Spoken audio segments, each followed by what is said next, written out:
If 2020 has demonstrated anything, it's demonstrated that the life mission of Dr. King is far from complete, and that we have to dedicate ourselves even more to the purpose for which he lived his life.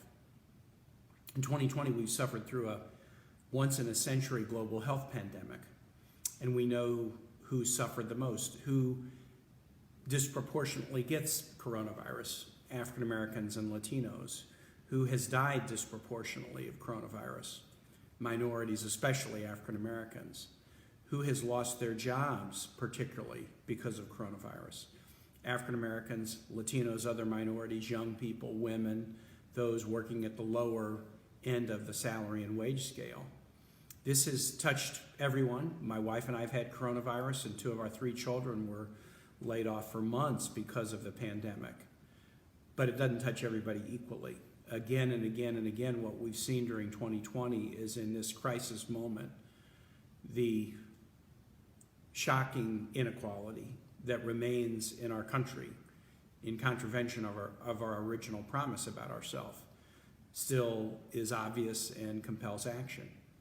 During the pandemic, we've also seen played again and again on our TV screens the brutal murder of George Floyd, and news about murders of Ahmaud Arbery and Breonna Taylor, and we've had to grapple again with the reality, the longstanding reality of deep institutional racism in many of our institutions, including our criminal justice system. So 2020 has been a year where a mirror has been held up to our society, and amidst a lot of pain, some of the things we see in that mirror have to make us profoundly uncomfortable. But being uncomfortable is not all a bad thing. I think it was Thomas Edison who said discontent is the first sign of progress. You can be contented and complacent, or you can be honest and recognize realities that are unacceptable and resolve to change them. And we have seen signs of change. In Virginia, the removal of the Confederate statues in my hometown of Richmond, the state of Virginia's decision to replace the Robert E. Lee statue in Statuary Hall with a statue of civil rights leader and a little child shall lead them, Barbara Johns. The decision that I have been part of in the Senate as part of the Armed Services Committee to rename bases that were named for Confederates who took up arms against the country, to divide it in half so that they could continue to perpetrate the subjugation of slaves. The toughness of the year has also forced us to confront some things and begin to make changes, but many, many more are needed.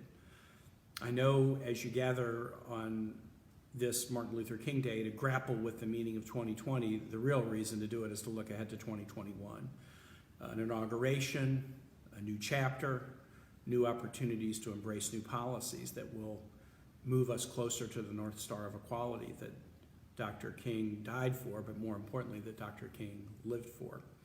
For whatever the challenges that you have been through in 2020, I reach out to you in those challenges.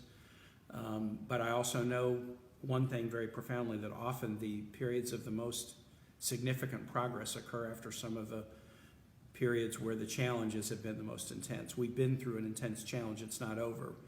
But let's dedicate ourselves to making this year a year of great progress that we can come and reflect upon when we're together again on Martin Luther King Day in 2022. Thanks so much.